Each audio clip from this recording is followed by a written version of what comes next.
Assalamualaikum warahmatullahi wabarakatuh.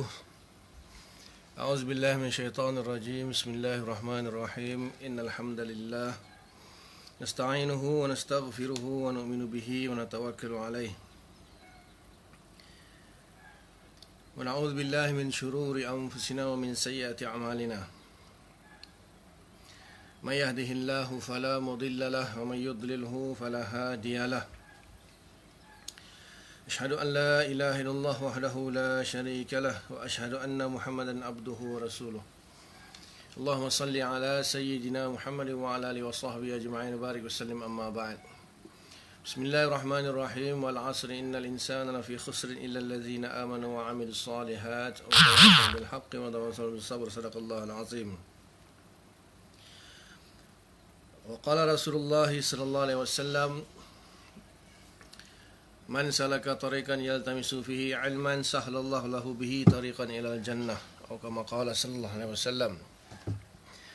Alhamdulillah, syukur kita kepada Allah Subhanahu wa taala kerana masih lagi diberikan kesempatan untuk hidup di dunia yang sementara ni, dan Allah Taala masih lagi memberikan kita kesihatan dan sebagainya. Jadi InsyaAllah kita pagi ni kita sambung kita punya kuliah akidah kita, dan kita mulakan dengan umul kita Al-Fatihah. Auzubillahi minasyaitonir rajim.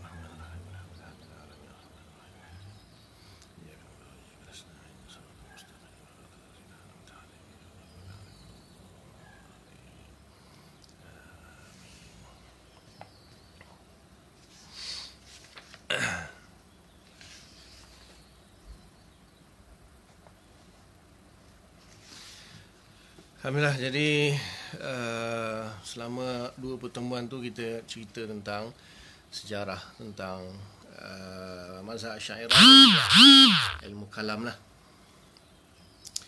Jadi kesimpulannya bahawa ilmu kalam itu ialah sebuah ilmu yang mana ia membahas tentang dalil-dalil secara akli untuk mengisbatkan akidah, Jadi maknanya di situ ilmu kalam ini adalah ilmu perbahasan dalil akli mengenai akidah. Menurut pendapat ulama, banyakkannya ilmu kalam itu ialah sebuah ilmu yang membahaskan akidah dari sudut dalilnya secara akli. Kenapa secara akli? Kerana akal manusia itu diberi tugas oleh Allah Subhanahu Wa Taala untuk berfikir dan membenarkan apa yang telah disampaikan oleh para rasul. Jadi seperti mana yang saya sebut, ada perbezaan dari sudut ilmu akidah dengan ilmu kalam. Kalau ilmu akidah itu, dan akidah itu sendiri bermaksud mu'taqad, iaitu perkara-perkara yang kita i'tiqadi. Perkara-perkara yang diiktikadkan itu dipanggil ilmu akidah.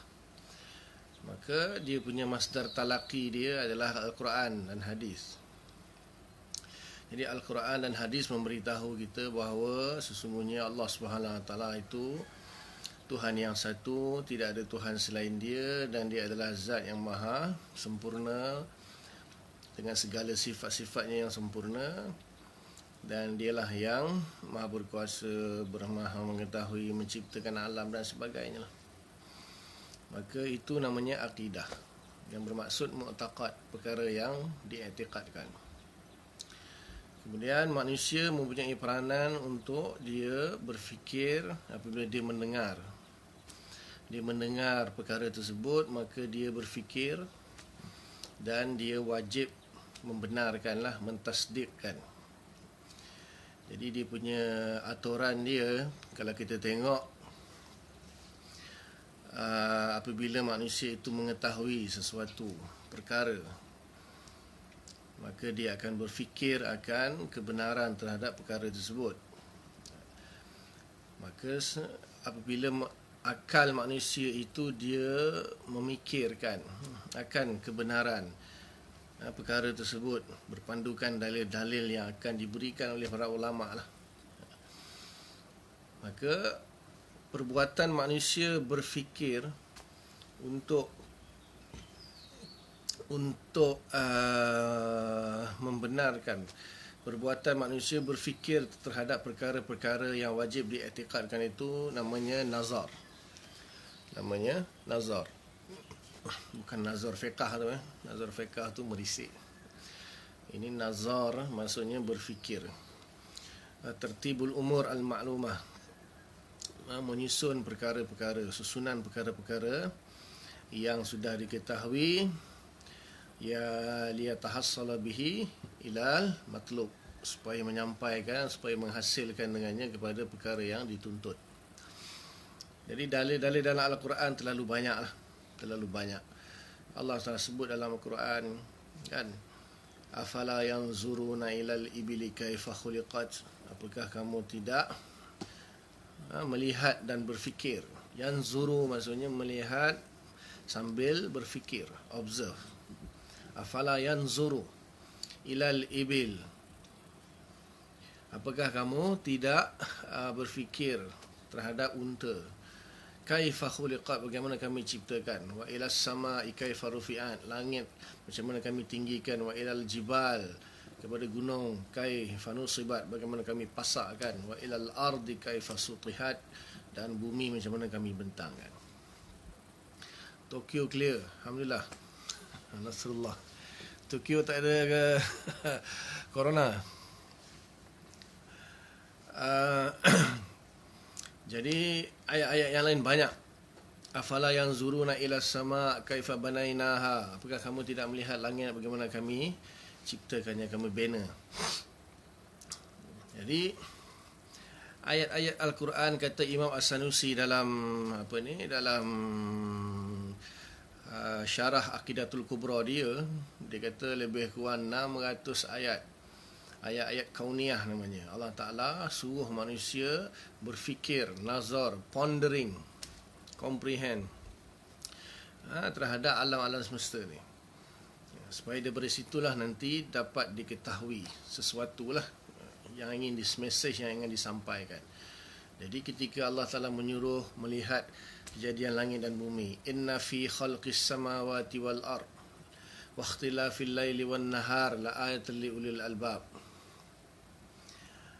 sesungguhnya pada penciptaan langit dan bumi dan perubahan siang dan malam ada tanda-tanda bagi orang yang berakal.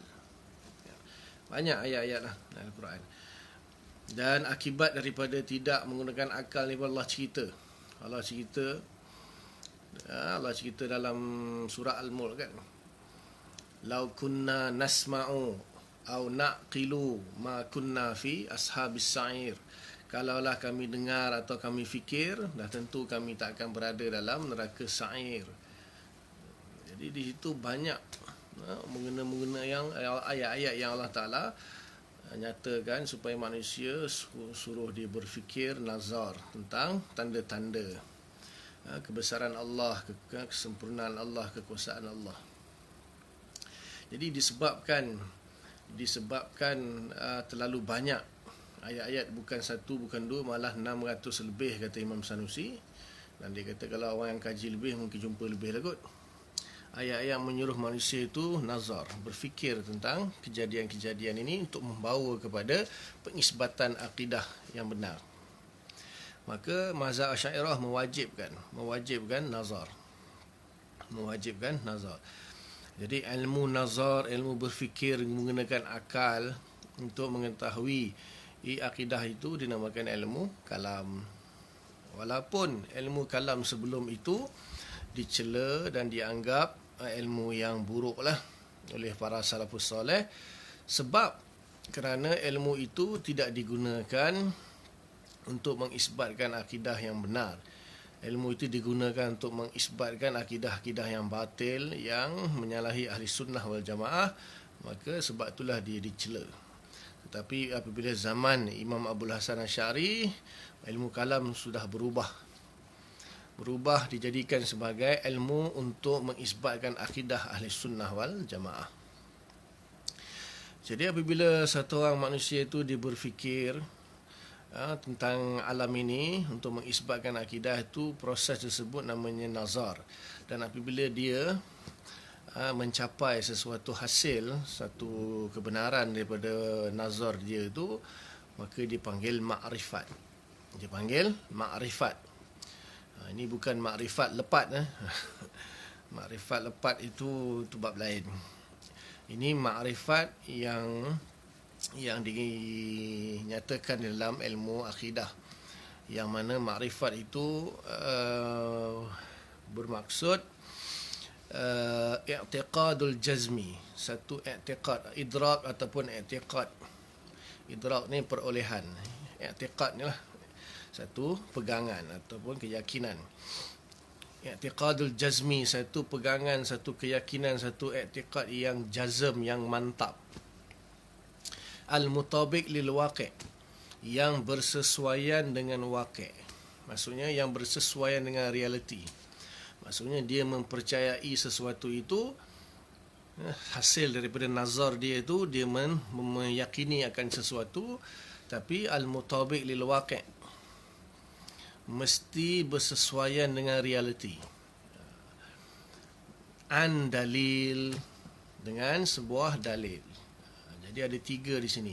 Makrifat ada tiga. Kalau mak lepat tak tahu. Makrifat yang pertama, i'tiqadul jazmi ataupun idrakul jazmi. Satu i'tiqad atau perolehan idrak yang jazm. Dia ada lawan dia nanti. Lawan dia zanni, syak dan waham.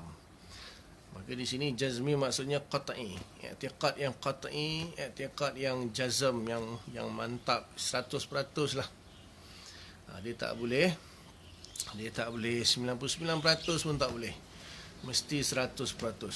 I'tiqad yang jazm, i'tiqad yang mantap, yang teguh, yang yakini, yang qat'i, yang 100%. Itu yang pertama. Yang kedua, al-mutabiq lil waqi', mesti bersesuaian dengan realiti.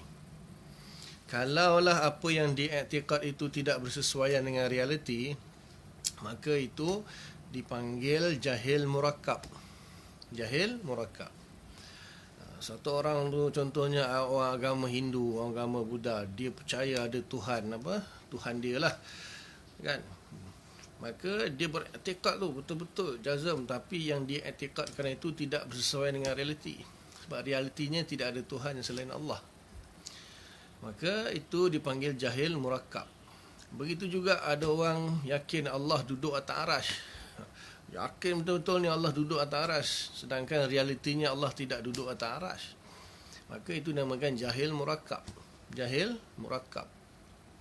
Jadi mesti mutabiq lil waqi', bersesuaian dengan realiti. Okay.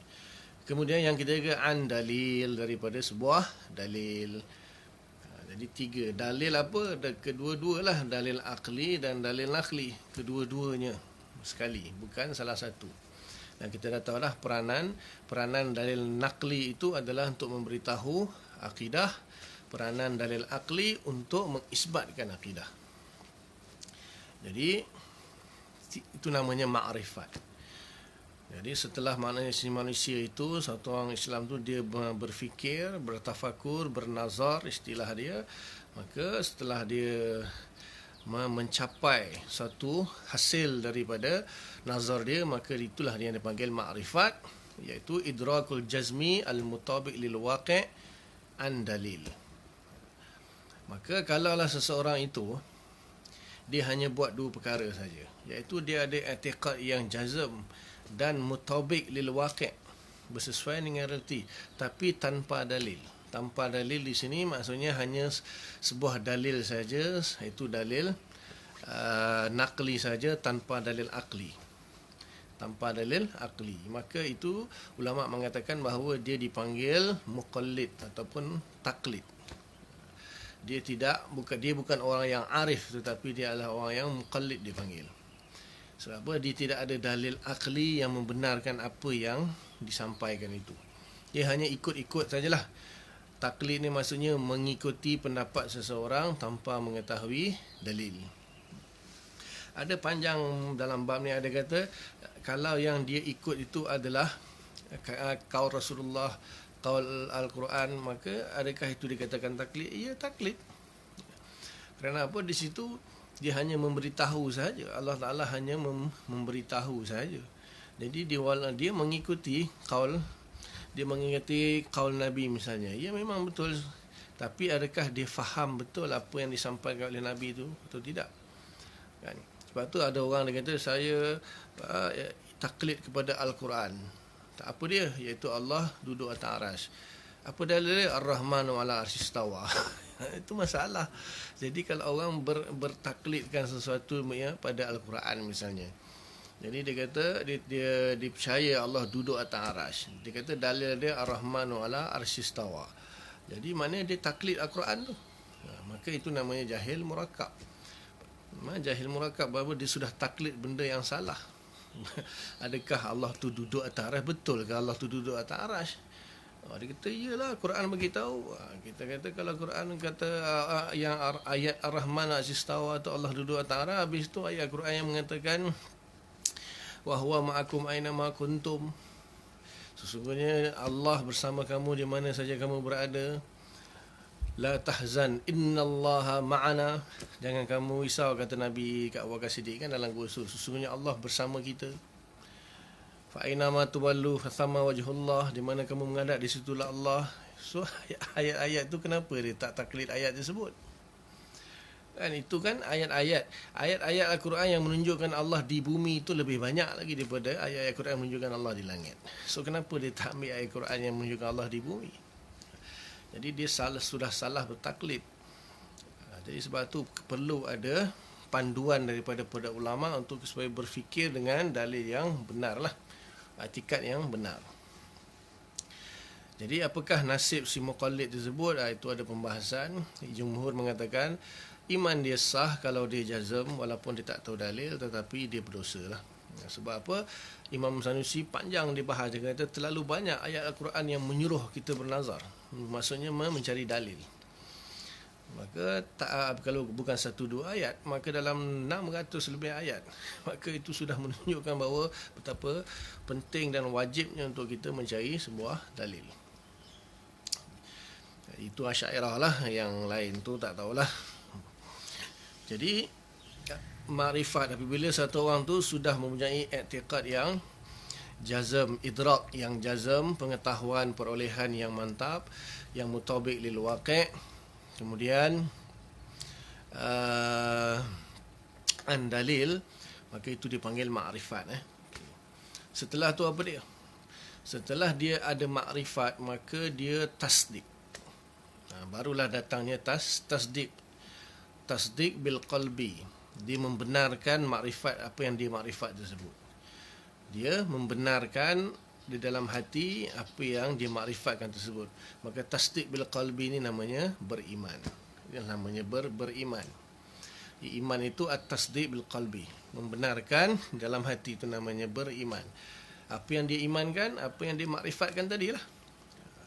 Jadi tak mungkin satu orang tu dia membenarkan sesuatu yang dia tak tahu. Kau percaya kepada Allah? Percaya. Allah tu siapa? Tak tahulah Allah tu apa dia. Tak tahulah Allah tu siapa. Tak boleh. Mustahil satu orang tu dia tasdik benda yang dia tak tahu. Untuk mentasdikkan sesuatu, untuk beriman dan percaya sesuatu, dia mesti faham apa yang dia tasdikkan. Sebab tu orang yang bila dia tak makrifat betul-betul, dia percaya pada Allah. Allah kan, Allah ada tangan, Allah ada kaki, Allah ada mata, Allah telinga.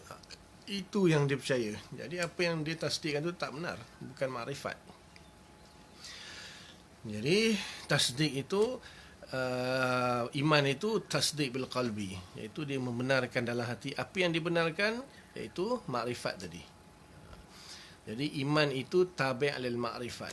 Iman itu tabi' lil makrifat, mengikuti makrifat.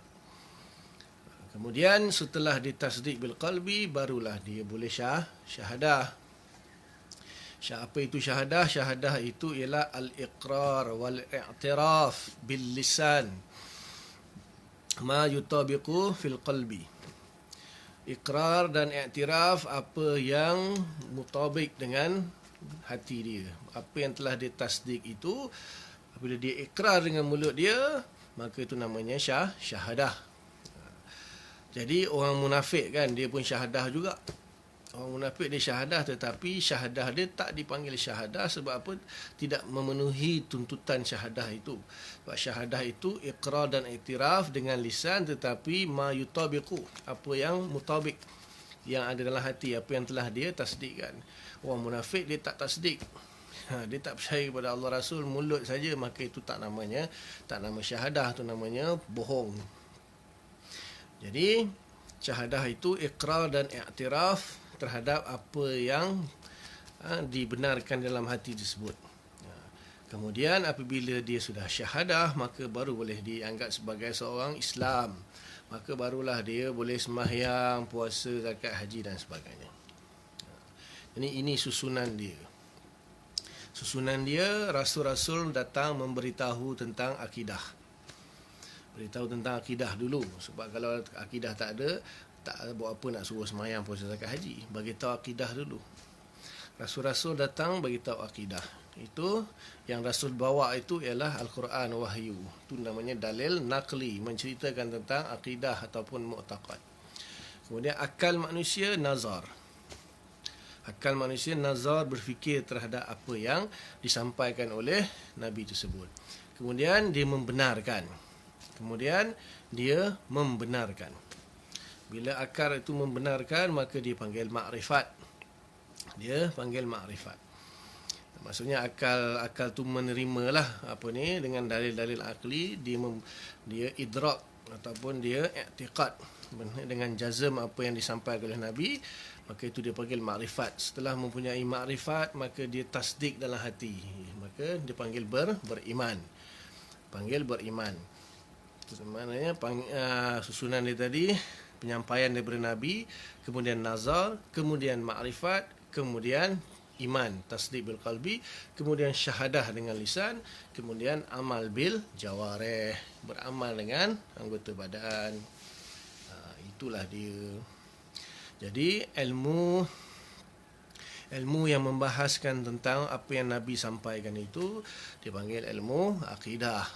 Boleh didapati dalam Al-Quran dan hadis, tapi ulama kumpulkan dalam sebuah kitab dipanggil ilmu akidah. Kemudian ilmu apabila dia sudah diberitahu, dia pun berfikir tentang dalil akli apa yang diberitahu tadi. Itu namanya ilmu kalam. Jadi dia dah mengidrakkannya dengan akal dia, maka dipanggil ilmu kalam. Ilmu yang membahaskan perkara tersebut ilmu kalam. Termasuklah nanti dia mentasdik dalam hati pun namanya ilmu kalam ataupun ilmu akidah. Kemudian juga dia syahadah dan seterusnya, dia beramal dengan jawarih, ilmu fiqah. Boleh